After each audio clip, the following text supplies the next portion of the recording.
there, very good evening and a warm welcome to the news live on Rupavahini Channel I. I'm Sharon Mascarenhas. Good evening, I'm Lakshita Gurusingha, and to start off, we take a quick look at the headlines for tonight. Vote on the no-confidence motion against Minister Udaya Gammampila will take place tomorrow. The Grade 5 scholarship examination is to be conducted on the 14th of November. The GCE Advanced Level examination will be held from the 15th November to 10th December. Sri Lanka gains the first place in COVID vaccination in South Asia. Daily corona death toll appears to pose a huge threat on Indonesia. The Prime Minister will vest with the general public the Sandun Uyana environmental project tomorrow.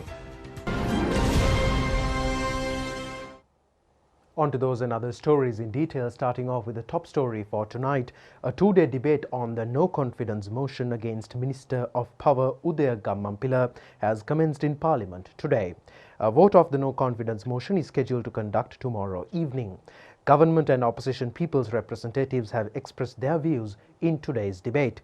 Parliamentarian S.M. Marikka said that this parliament has presented a motion stating that it no longer has confidence on the ministerial abilities of Udaya Gammampila.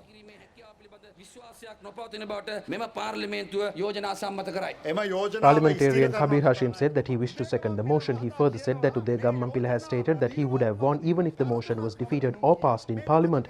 The member said that he is unable to understand the meaning of the minister's statement. However, he added that according to his belief, the motion is justifiable. Minister Rohita Gunawardena has recalled that 11 no-confidence motions were presented during the regime of the previous government of good governance. He added that 2 on the no-confidence motions brought by them as opposition members were not even included in the agenda paper. That was their type of democracy.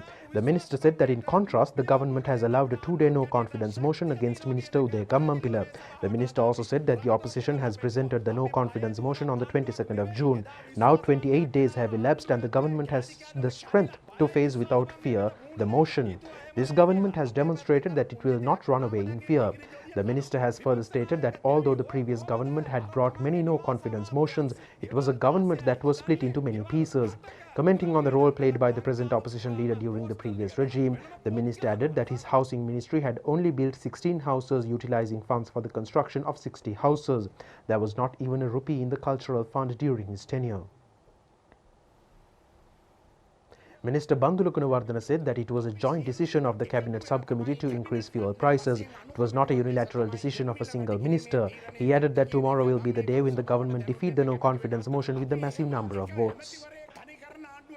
සාමූහික වගකීම යටතේ මේ තමුන්නාන්සේලාගේ විශ්වාස භංගය පරාජය කිරීම අති විශේෂ ලෙස කරන දවසේ හිටයි කියන එක මම මේ වෙලාවේදී මතක් කරනවා. එක්කෙනෙක් එකක් කියනවා, තව එක්කෙනෙක් තව එකක් කියනවා. පාරිභෝගිකයට තියෙන වාසිය පාරිභෝගිකයට ලබා දුන්නේ නැහැ. අපි මේ මුදල් ලබාගෙන.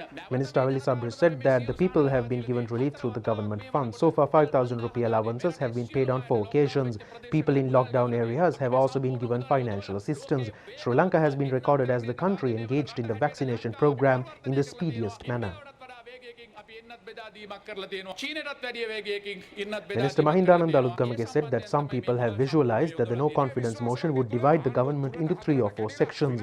Some believe that the government would lose majority. They thought that tax burdens and higher commodity prices could defeat a government. That was why they brought a no-confidence motion. However, bringing of such a motion has only consolidated the status of the government.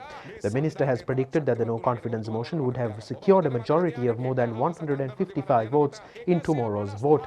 He also said that the president has made a special speech today. He said that he is ready to give leadership to the country not only during the present 5-year period but in the next 5-year period as well. He further said that therefore the country is moving in the correct direction under the leadership of the president. He also said that Sajid Premadasa said that the government was failing to inoculate the masses during the COVID pandemic. Then Ranil Wickremesinghe said in Parliament that the government has no funds to purchase vaccines. Both these utterances have proven false. In other stories, Minister Professor G.L. Piri says that the Grade 5 scholarship examination and the GCE Advanced Level examination, which was scheduled to be held next October, has been postponed till November. He made these remarks at a media briefing held at the Sri Lanka Podujana Peramuna Party office today. Minister Professor G.L. Piri said that the GC Advanced Level Examination will be conducted from the 15th of November to the 10th of December this year. The minister further said that the Grade 5 Scholarship Examination will be conducted on the 14th of November. He also pointed out that the practical test on aesthetic studies in the GC Ordinary Level Examination of the year 2020 could not be conducted during the appropriate period. The minister added that therefore they have now decided to conduct this practical examination from the 28th of August to the 8th of September this year. Minister Professor G.L. Piri also said that the aim is to reopen schools by the end of next month. He also further stated that the total number of academic and non-academic staff in schools is 290,018. He added that out of the number, 182,969 have already been vaccinated.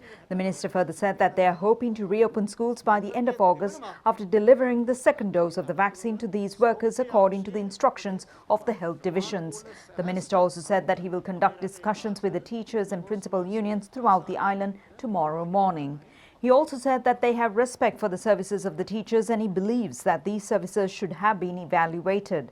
The minister added that problems of all teachers must be discussed and resolved. He added that in order to fulfill this objective, he will meet organizations representing teachers and principals tomorrow morning. The minister also said that education of children must not allow to be destabilized under any circumstance. It is totally unjustifiable to subject the children into pressure. The minister has requested teachers to extend cooperation in continuously carrying out educational activities of children through online methods. Only 4 days remain until the commencement of the Tokyo Olympic Games. The national television, as the forerunner in sports telecast, and the Sri Lanka Rupavahini Corporation is ready to bring before you live commentaries in all competitions of this biggest international sports event. The national television has brought to hundreds of thousands of spectators the warmest greetings in sports victories. In similar fashion, it has shared the pains of defeat with its sports fans. The veteran viewers may recall that it was the national television that had conveyed to the nation Sri Lanka's first Test cricket victory. The national television also had the unique pride in providing a live telecast on the occasion of Sri Lanka winning the World Cricket crown in the year 1996. The sports fans in Sri Lanka had watched live over the national television when Susamthika Jayasinghe won a medal in the 200-meter event at the 2000 Sydney Olympic Games. The Sri Lanka Rupavahini Corporation has never hesitated in its 4 decades in history to bring before you any significant sports event taking place in the international arena or in the local field. Its telecast capabilities has extended from school-level competitions to inter-club events. The national television has been successful enough to win the official telecast rights of in majority of sporting events, including Olympics, South Asian, Asian and Commonwealth sports competitions. It also brought before you the excitement of one-day World Cup cricket fixtures, T20 World Cup matches, rugby and football World Cup matches, and many more other popular sporting events. The SLRC is shouldering the live telecast rights of an Olympic Games for the 7th occasion this year.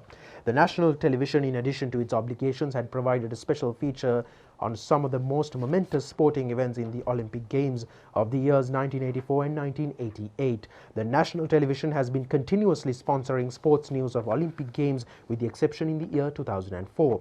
The corporation has already made all arrangements to telecast live the proceedings of the Tokyo Olympic Games from the 23rd of this month to the 8th of next month. In order to fulfill this responsibility, the national television production team has left for Tokyo City from the Bandaranaike International Airport today. Back here at home, it has been revealed in an international survey on global health that Sri Lanka is in the 2nd place in speed in inoculating people. Medical data provided by an organization named Our World Data in collaboration with Oxford University in Britain are now available in the internet. The study has been carried out utilizing data of more than 100 countries. The data table has been prepared by taking into consideration of the percentage of vaccination carried out within 7 days. According to the data, Sri Lanka has been in the forefront for a period of 2 weeks. Sri Lanka is second only to the state of Ecuador.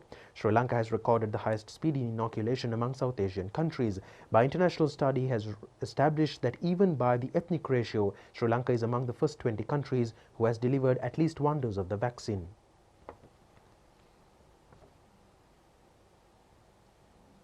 Meanwhile, another consignment of 70,200 US-manufactured Pfizer vaccines was brought to the island from the Bandaranaike airport at dawn today. They are to be distributed among people in Mena and Vaunia districts. The vaccine boxes were transferred to the National Blood Centre in Narahempita for keeping in deep freezers.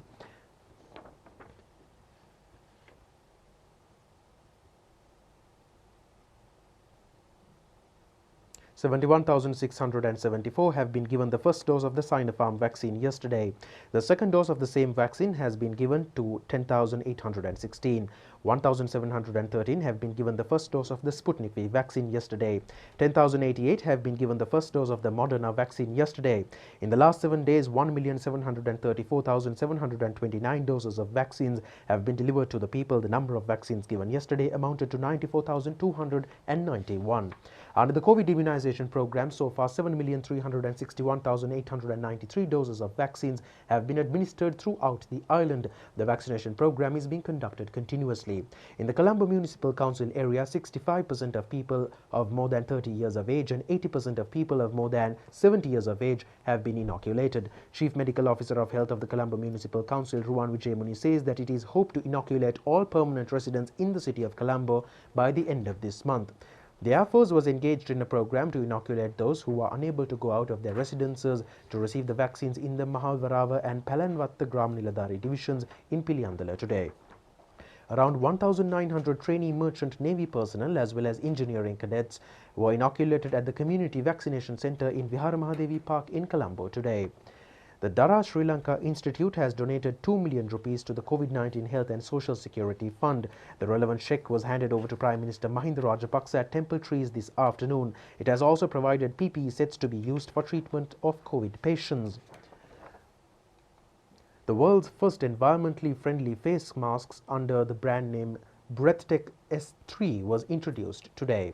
The Hydramani Group, along with the Sri Lanka Nanotechnology Institute and Circ Technology Institute, have produced the face masks. A special feature of this mask is the inclusion of an app which is connected to a mobile phone that indicates of any dangerous situation. It could also monitor the breathing speed. The face mask is comprised of several layers of filters and fluids which are able to fight bacteria. Minister Namal Rajapaksa, Director General of Sports Amal Edrisuriya, and officials of the manufacturing institutes were also present on the occasion.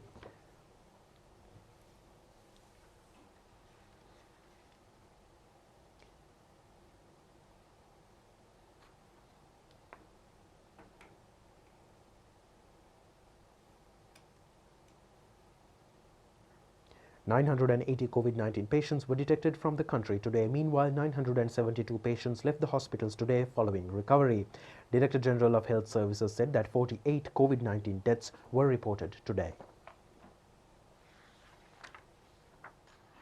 And to bring you the trading details now, the Colombo Stock Exchange, the all-share price index of the Colombo Stock Exchange has crossed over 8,000 mark as it went by 55.60 points today. According to the CSE, and the ASPI has closed at 8,022.55. The value of the total turnover was today at 6.22 billion rupees. Post-mortem report on the death of a 16-year-old female child who was killed due to burn injuries while engaging in domestic duties at the residence of former Minister Rishad Bathiuddin was presented to the courts today. Police media spokesman Senior DIG Ajit Rohana says that according to the report, the child was subject to sexual abuse as well. 16-year-old servant J. Shalini at the Bauddhalakama of the Colombo residence of former Minister Rishad Bathiuddin was admitted to hospital with burn injuries on the 3rd of this month. She passed away on the 15th of this month while receiving treatment. Further investigations have revealed that she was brought to the house through a broker in Diagama. Statements have been recorded from the mother of the wife and father of Rishad Bathiuddin over the death. Police media spokesman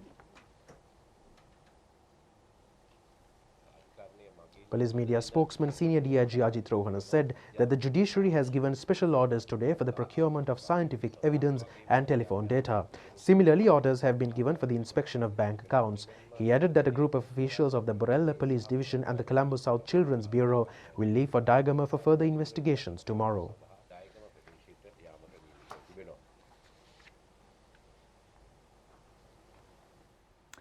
Meanwhile, steps have been taken to conduct repairs, modernizing and other services relating to vehicles in the state sector through a government-affiliated institute with effect from tomorrow. The program has been named as Ria Savia. The program will get underway at Lakdiv Engineering Institute Limited, located in the premises of the central workshop of the Sri Lanka Transport Board in Ekala Jayala. The institute is already engaged in repairing dilapidated buses of the SLTB and making them roadworthy. The companies will be entrusted with the task of maintaining government vehicles as well. A relevant cabinet paper in this connection is being prepared. The Lakdiv Engineering Institute is equipped with all relevant modern facilities. The Ekala Central Workshop of the SLTB was established in the year 1974. Today it has become a government-affiliated institute and named as Lakdiv Engineering Private Company. It has a workforce of 3,000. The Central Workshop was privatized in the year 1993, resulting in a destabilization of its activities. The government, which was in power in the year 2001, had once again turned into a government institution. It had remained continuously as a loss-making institution, relying on the funds of the Treasury. However, under the Saubhagya Dakma program on the present government, measures have been taken to uplift the institute.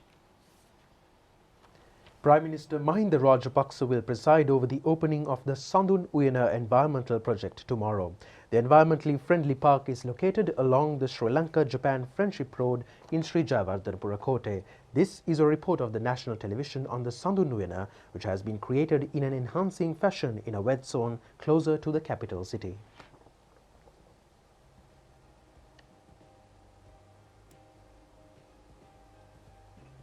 Sandun Uyana is a concept of President Gotabaya Rajapaksa. So far, 300 white and red Sandun saplings have been planted at the park. The Sandun plant purifies the environment.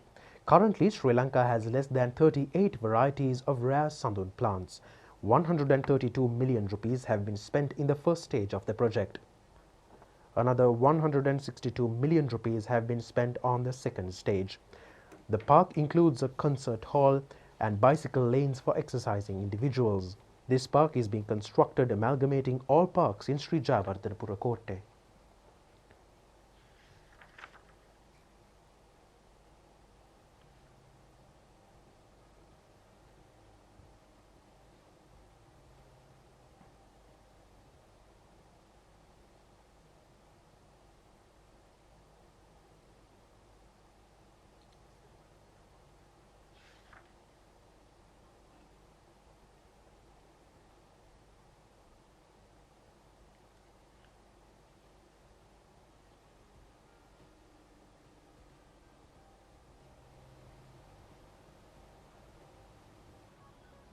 And that's all the stories for tonight. We'll see you tomorrow at the very same time.